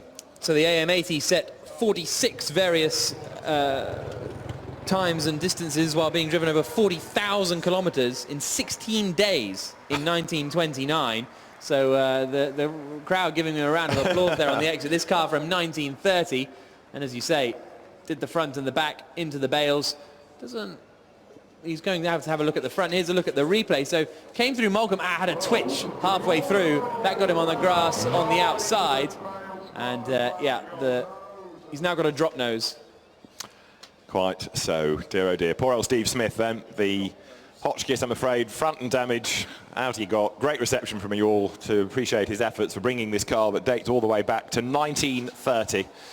It's a very unusual design if you look at it, because there's virtually nothing to one side of the driver, and of course on the other, lots of bodywork. It was a car for speed records. It set 46 of them and got faster and faster and faster over the years with more slippery bodywork. It might still be a runner, even though it's got the damage, but we'll see. But what a great shame. Indeed. The marshals are pushing it out now, and hopefully we can get rid of this fairly quickly, because I don't think they'll need to do a bit of sweeping, but apart from that, the course looks fairly undamaged, so that's good. But I think you can see the back end now a bit bent like a rudder on a ship now. Thing is, of course, it was designed for speed records. Speed records were a straight line from A to B. Yeah, exactly. Some fiend putting in left and right-handers has rather gone against the ethos of this car.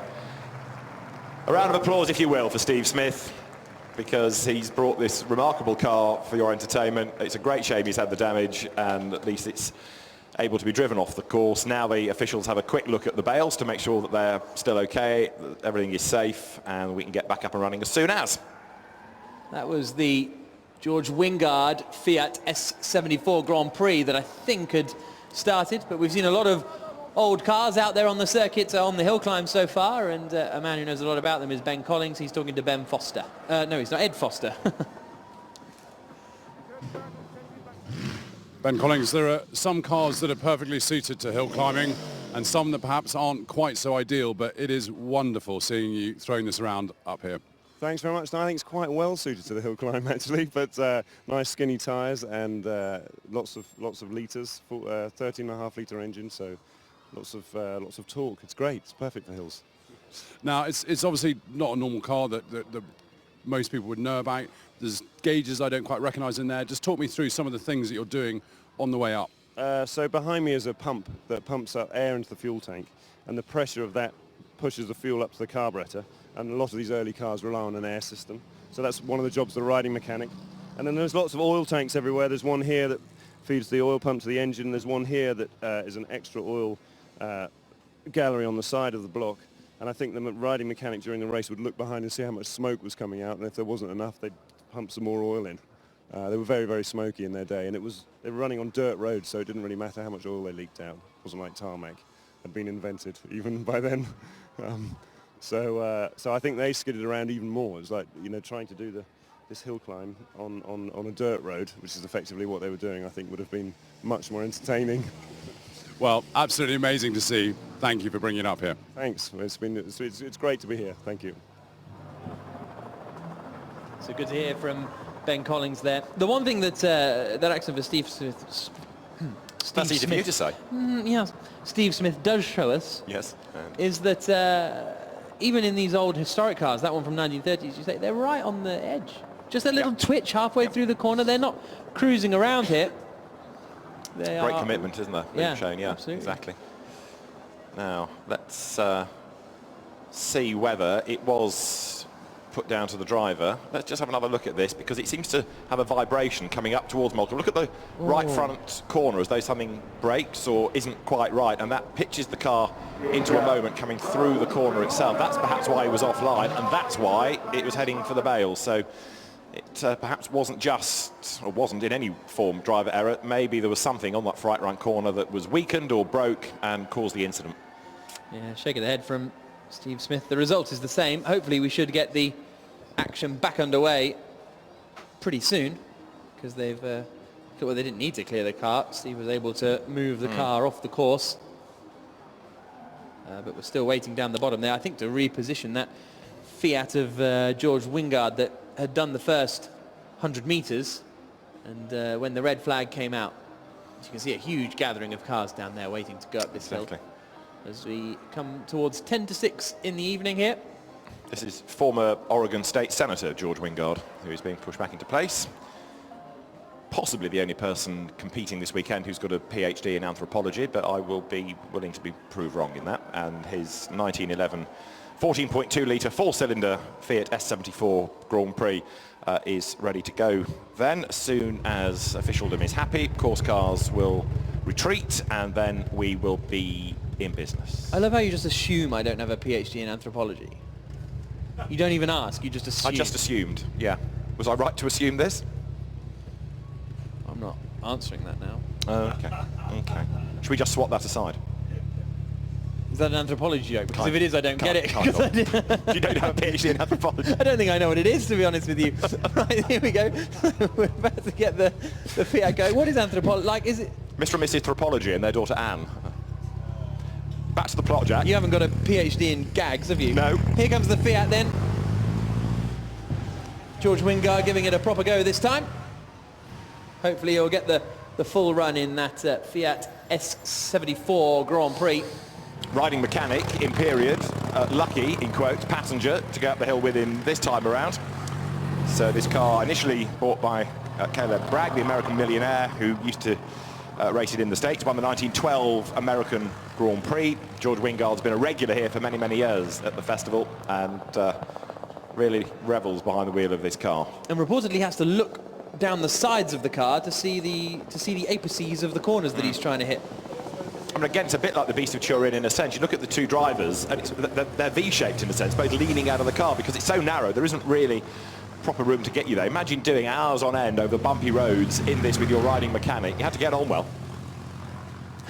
It's a cosy cockpit. Right, up towards the top of the hill. The time to beat is irrelevant for this car because it's not going to get anywhere near it, but it's just great to see, and it is being driven very hard indeed, trust me on this, but currently we're looking at Tony Quinn's 51.9 as the fastest time of this run.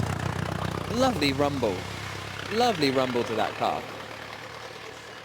So here comes George Wingard up towards the line in the Fiat S74.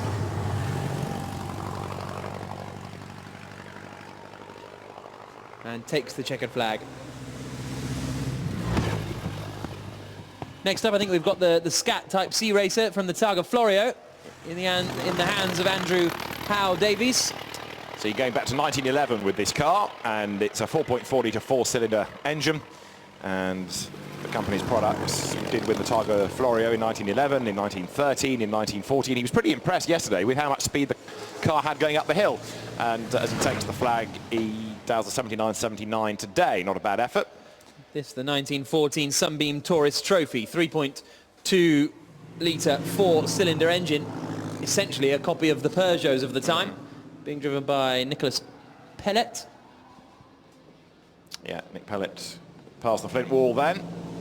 Now, of course, when we talk about these timed runs, the car's subdivided into more classes based upon age and based upon engine size. So it's not that they're all trying to be quickest. We do have these classes. So there's a pre-19 class, a 1919 to 1930 class, and so on and so forth. There's a modified specials class. There's the fastest rally car class. There's a separate award for NASCAR machinery, for example. So most people have got something to aim for here. And the next car up is going to be, one that's on it. The checkered flag falls for Nicholas Pellet, but we have, on the way up the hill, this little machine. Gianfranco Brancatelli is behind the wheel of this Eggenberger built Ford Sierra RS 500. This car won the Spa 24 Hours for Wim Percy, for Ben Schneider, for Armin Hahne. Gianfranco Brancatelli was a demon touring car racer in the mid-80s. He had a very brief spell in Formula One, drove for the Cowsen team on the basis that some poor bloke had to, and he got the short straw because it was a pretty woeful car. But Gianfranco Brancatelli takes the flag, goes third fastest. This car brought from the Antipodes by Peter Sturgeon, who's the car's owner, and in the late 80s, 1988 to 1990, 1991, these cars just annihilated touring car racing around the globe, and Gianfranco Brancatelli shaves the hay bales, but really putting a huge amount of effort in. For something completely different, though, we present to you the Beast of Turin. An amazing car, Duncan Pittaway at the wheel, the Fiat S76 to give it its appropriate title, but massive 28-litre engine in this. An amazing history. That's the order at the moment. Tony Quinn in his Ford Focus Pikes Peak is quickest with Andrew Newey second and Brancatelli third. But this is the car. As you were saying earlier, David, you and I do a lot of motor racing. Earlier on, we were pinned to the bales to watch this. You even took a photo of this car going past. I still find it the most incredible piece of engineering.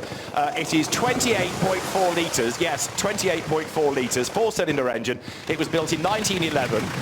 It did the speed record on Saltburn Sands in 1911. It got up to 116 miles an hour in the very brave hands of Pietro Bordino.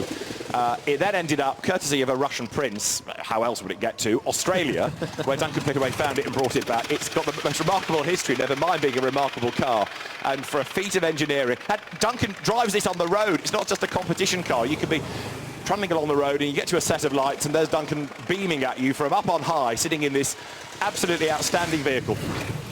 And the fact that he brings it to events like this and hill climbs it and races it with great character, long may it continue. So next up on the line, we have got Andy Petrie in the Chevy Camaro that he put in the bales yesterday. They've beaten it out, and as you can see, they've done a decent job actually. All the gaffer tape on it has gone, so a few more repairs, and away we go then. So this is going to be a full beans effort for Petrie, although maybe not at Morecambe. And this is your latest spec of car. It's a 2019 car. It's a 5.8-litre V8 engine, and this is an absolute dead-set current NASCAR. It's not a couple of years old, dressed up like one of this year's. This is one of this season's cars. Andy Petrie, a very rapid driver indeed, makes his way up now. It was here that he got it all wrong yesterday. Today, absolutely no problem. Bravo, that man. Accelerates up towards the flint wall now. Through the right-hand flick, looks as though he's going to be slower than the quickest time we've had so far, but still, great to have that car here, a modern example of NASCAR, rides up towards the bales. Still Tony Quinn's time to beat. Petrie's not going to do it, but just fantastic determination. The car looks so wonky from the back. Just wait till he gets back home, because think of the ovals that NASCAR races on. He goes back to the States and somebody says, where'd you get all that damage from? Oh yeah, I went up a 1-mile country lane and hit some straw bales in England. Yeah, right. It's going to sound good against the opposition. Lorena McLaughlin in the ex-Michael Schumacher Benetton, with which, Jack, he scored his first Grand Prix victory. Yep, Spa 1992, a year on after making his Formula One debut. And Lorena McLaughlin now is pushing that car up the hill as the Benetton comes through the right and the left, not physically, metaphorically, and she's 7 seconds down on the quickest time as the Formula One car comes to the top of the hill now. And great to have that machine out here this year, celebrating 50 years of Michael Schumacher, and you saw the sparks fly from the back of the car as she came up and across the line.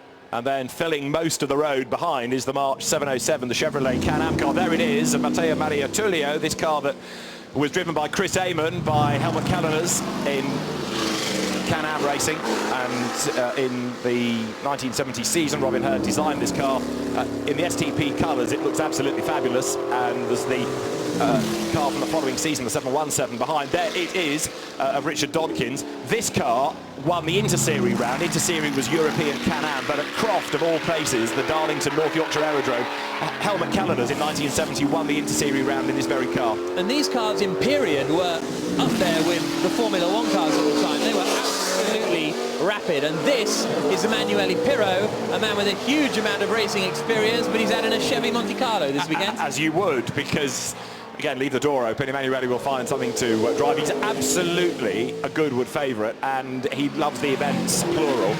Any opportunity he gets to come here, he will, and always puts on a great display. He's one of the house captains, isn't he, for the members meeting in April this year.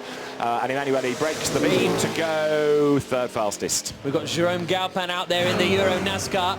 Here he comes in the RC01. We've also got Jeremy Smith in the Penske Chevrolet taking to the start. And in fact, as soon as I say that, he's making his way up towards Moulcom. So he's always one of the front runners in that Indy car from 1993, and the type of car that won the Indy 500. Here comes Jerome Galpin, the man behind the Euro NASCAR series, comes across the line, still slower than Quinn, but I think Quinn's time could be about to drop, because here comes Jeremy Smith firing up that Chevrolet engine in the PC22 up towards the timing beam and across it, and he goes quickest with a 45.08. That's our first proper quick competitive time of this qualifying run. Oh, what a run it was. Jeremy, we know, is brave. More evidence was there if you needed it. This is Katsuya Kubota in the 1976 Grand Prix March, the ex-Ronnie Peterson car, the Japanese driver who's got a nice collection of Formula One machinery, all run by the redoubtable Colin Bennett. And this March, the type of car that Vittorio Brambilla drove as well, but in the first National City colours. It just looks great. Very simple design, Cosworth DFB engine in the back of it, and Katsuya Kubota accelerates up past Flint Wall. I don't think he's going to get anywhere near the Jeremy Smith time, but even so, he accelerates towards the line. The time to beat now then is that 45.08. Might slot into second place here. He's about to cut the timing beam, and he's there or thereabouts. A little bit of a slide on power. 51.9 to beat. You're right, he does go second. 8/10 up then on Tony Quinn. That's Andy Newell looking on. And he will watch NASCAR technology get to the end of the run next, because there you can see is Todd Gilliland in another of the Euro NASCARs.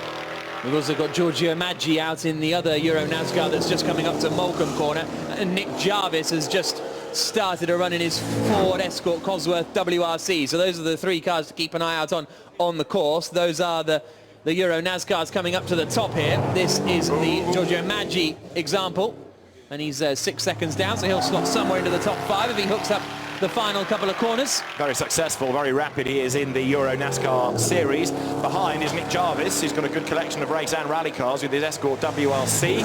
And as 8th goes Giorgio Maggi. There, masquerading as Carlos Sainz, is Nick Jarvis with the Repsol liveried Ford Escort Cosworth WRC. Now what can he do by way of a time? The one he's got to try and beat is a 45. Where's he going to slot in? It's going to be in the 50s, isn't it? Possibly the high 50s here. So Nick Jarvis to the timing line. Jeremy Smith holds sway at the moment.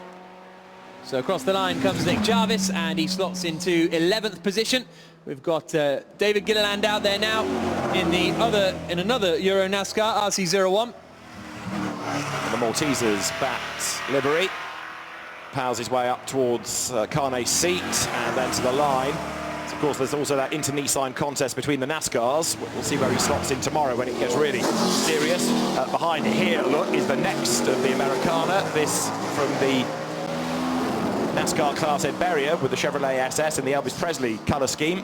And Ed has been up this hill before and he knows how to point the car exactly where it needs to be to try and shave a few tenths off the time.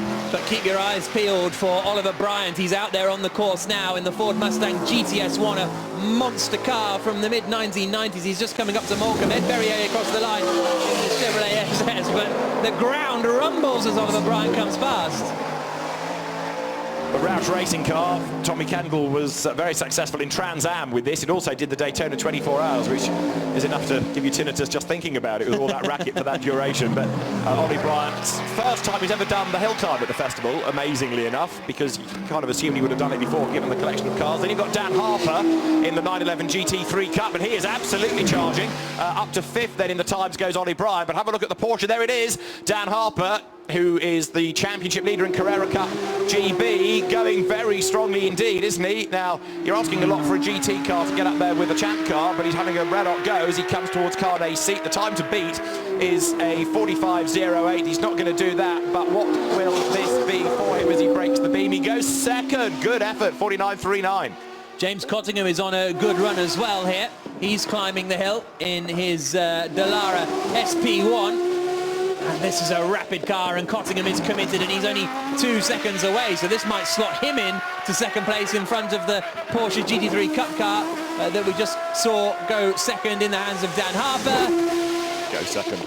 Goes second indeed. So this car in the Orica colours, it was a roll centre car initially. Emanuele Pirro there enjoying it now. Here we go. Hold on to your hats, everybody. Here's Oliver Solberg, and he will not be in a straight line, that's for sure. Up through Morecambe, lots of arm twirling, great acceleration. This World Rallycross Championship spec Citroen DS3 absolutely flings its way now up past the flint wall, heading towards Carnet's seat.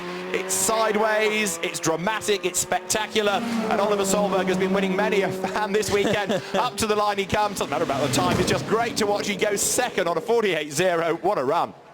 Oh, absolutely love it. A round of applause there for Oliver Solberg. Meanwhile, here is Nick Heidfeld. He's got a Mahindra Bear strapped to the halo that's hanging off a bare life as he now comes up to the flint wall. Really flicks it through. Former record, well, still current record holder for the time being, and he's not that far down on the 1993 kart machine. Heidfeld now up and over the line, a little bit of a twitch in this Generation 2 Formula E car, and he misses out by 1.3 seconds on the 1993 IndyCar.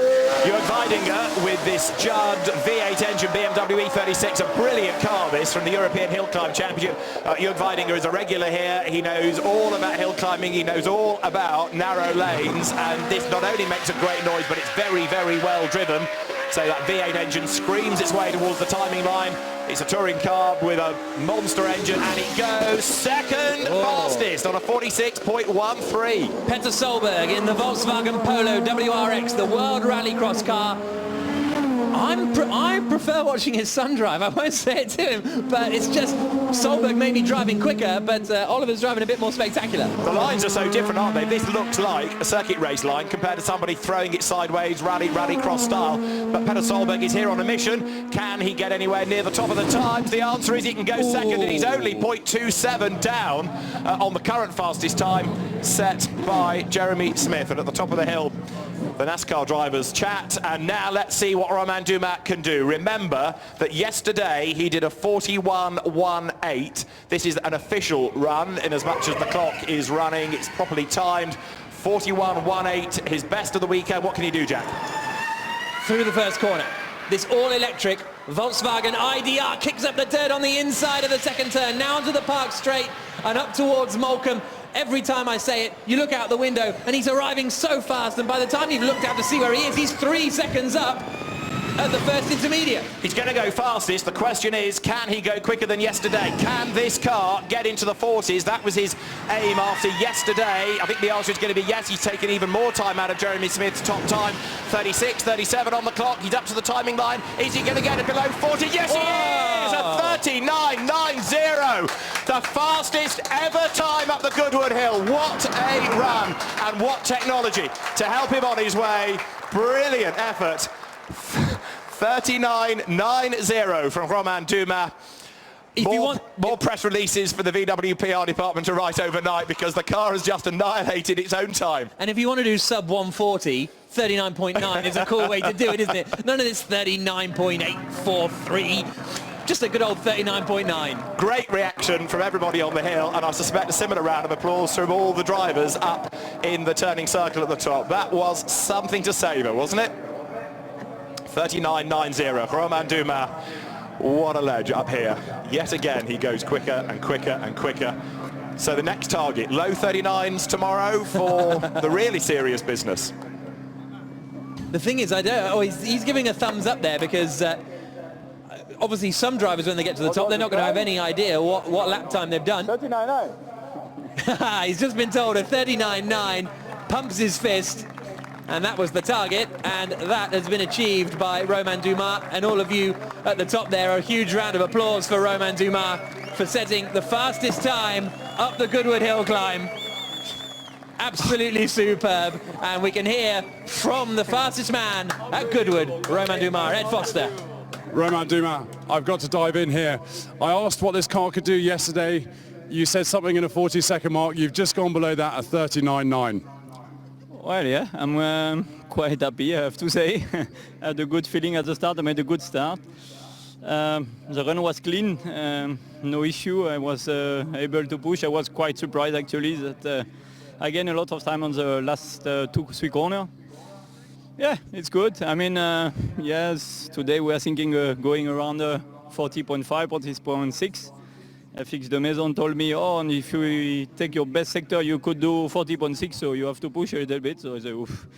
So it's okay now. I'm happy to go below 40. Tomorrow we will take it possible more relaxed. Well, I've asked you this question twice now. First time you said I can do a 41.5. Second time you said I can do a 40-something. I'm going to ask again, is there any more in it? Well, we should stay one more week, possible. We found some more tens. Romain, congratulations. Thank you.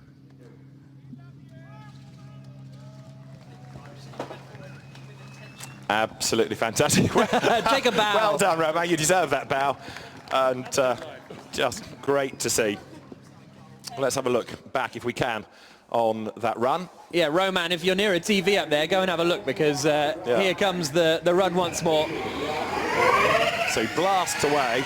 And look how much road he's taking, and more at the first couple of corners. But the commitment, there's no warming up lap, the tyres are cold, blast, blast, blast, into action, kick up the dirt, so he's got dirty tyre, but look at the acceleration, pounding onto Park Straight, just brilliant. Bouncing up and down, the car looking more and more lively each time, isn't it? Yeah, through Malcolm. It's like an aircraft taking off, isn't it, that noise, as the speed just rockets, trims the bale there, look, kicks the hay into the air, past the flint wall, through Carnet's seat. Now the road sort of opens up a little bit. Foot to the boards, and that was 39.90 seconds of a run. Wow. Not bad for a rubbish, slow electric hairdryer. You know what I mean? All right, you're winning me round a little more. Yeah. Okay. You know, like, there's something to be said for the speed that electric cars are reaching these days. Everyone now wants their photo with Romain Dumas. No one wants their photo with Nick Heidfeld anymore. I know, guys. I'm joking. Not even the band. Yeah. But Romain Dumas, racer, rally driver,